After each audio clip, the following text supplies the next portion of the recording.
ओम साई राम। आप सुन रहे हैं साई फरिश्ते कविता की वाणी। जब रात की शांति में मन बाबा से जुड़ता है तब हर चिंता हल्की होने लगती है।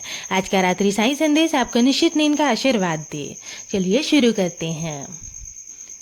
तुम बहुत थक गए हो मेरे बच्चे, ये बात मैं जानता हूँ। मैंने तुम्हारी चेहरे की थकान भी देखी है और तुम्हारे मन की बेचैनी भी महसूस की है। इसलिए आज ज़्यादा कुछ मत सोचना, किसी बात को लेकर अपने मन पर बोझ मत रखना। जल्दी से भोजन कर लो, अपने शरीर को आराम करने दो और फिर चैन से सो जाओ। हर समय मजबूत बने रहना जरूरी नहीं होता है। कभी कभी कुछ बातें अपने साईं के भरोसे भी छोड़ देना होता है। आज जो बातें तुम्हें परेशान कर रही है ना, उन्हें अभी के लिए मेरे चरणों में रख दो। रात को अपने साथ उन बातों को लेकर मत सोना। जो बातें तुम्हारे हाथ में है उसके लिए मैं तुम्हें शक्ति दूंगा, और जो तुम्हारे हाथ में नहीं है उसका रास्ता मैं स्वयं निकालूंगा। बस तुम विश्वास बनाए रखना। और सुनो, कल पूजा को लेकर बिल्कुल भी जल्दबाजी मत करना। अगर सुबह उठकर तुम्हारे पास पर्याप्त समय हो और तुम शांत मन से पूजा कर सको तभी आराम से पूजा करना। और अगर सुबह के समय तुम्हें जल्दी हो रही हो ना, तुम्हें समय नहीं मिल पा रहा, तो तुम शाम को मेरी पूजा आराम से कर लेना। और इसमें चिंता करने जैसी कोई बात नहीं है मेरे बच्चे। ये बात तो मैं स्वयं तुमसे कह रहा हूँ, क्योंकि मैं तुम्हारी हर परिस्थिति समझता हूँ। मुझे ये नहीं चाहिए कि तुम मेरी पूजा भी चिंता और घबराहट के साथ करो। मुझे तुम्हारा डर नहीं, तुम्हारा प्रेम चाहिए। तुम दिन में अगर केवल एक समय भी सच्चे मन से मेरी पूजा करोगे ना, तब भी मेरा आशीर्वाद तुम्हारे साथ ही रहेगा। तुम्हें ये सोचने की बिल्कुल ज़रूरत नहीं है कि अगर तुमने सुबह पूजा नहीं की तो मैं तुमसे नाराज़ हो जाऊंगा। मैं तुमसे कभी भी नाराज़ नहीं हो सकता मेरे बच्चे। तुम मेरे अपने हो। मैं तुम्हारी मजबूरी, तुम्हारी परेशानी, तुम्हारी परिस्थिति तुमसे बेहतर समझता हूँ।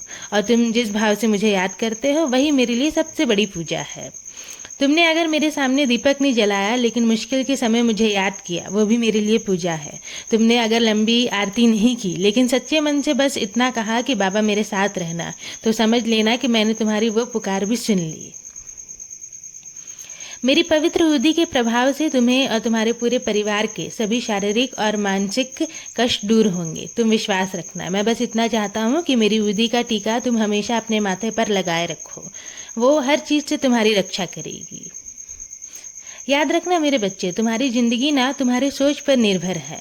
अगर तुम ये मान लेते हो कि हाँ हर पल खुशी है तो खुशी रहेगी, और अगर तुम ये मान लेते हो कि कष्ट ही कष्ट है जीवन में तो कष्ट ही रहेगा। अगर तुम हर छोटी बात को लेकर डरते रहोगे तो तुम्हारा मन कभी शांत नहीं होगा। लेकिन अगर तुमने ये विश्वास कर लिया कि मेरे बाबा मेरे हर पल मेरे साथ है, तो कठिन से कठिन परिस्थिति में भी तुम्हें भीतर से हिम्मत मिल जाएगी और तुम कभी भी टूटोगे नहीं। मैं बस इतना चाहता हूँ कि तुम मेरे हाथों में सब कुछ छोड़ दो।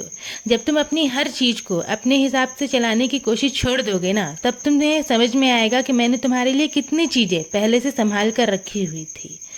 इसलिए मेरे हाथों में सब छोड़ दो, फिर तुम्हें ना हर काम में मेरे हाथ नजर आएंगे और तुम्हें विश्वास हो जाएगा कि मैं हर पल तुम्हारे साथ था। बस तुम अपना कर्म करते रहो, परिणाम की चिंता तुम मुझ पर छोड़ दो। मैं तुम्हें कभी भी उस जगह पर अकेले नहीं छोड़ूंगा जहाँ तुम्हें मेरी सबसे ज़्यादा ज़रूरत होगी। मैं हर पल तुम्हारे साथ हूँ, तुम्हारा हाथ पकड़कर हर परिस्थिति में तुम्हारे साथ खड़ा हूँ।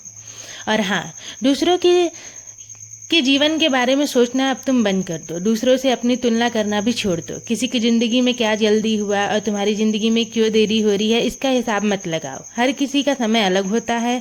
तुम्हारी हिस्से की खुशियाँ भी तुम्हारे पास आएगी। बस तुम्हें श्रद्धा सबरी बना कर रखनी है। सब कुछ होगा और सब कुछ ठीक भी हो जाएगा। तुम्हें चिंता करने की ज़रूरत नहीं है। अब अपने दिल को हल्का करो। मेरी कृपा सदैव तुम पर और तुम्हारे पूरे परिवार पर ऐसी ही बनी रहेगी।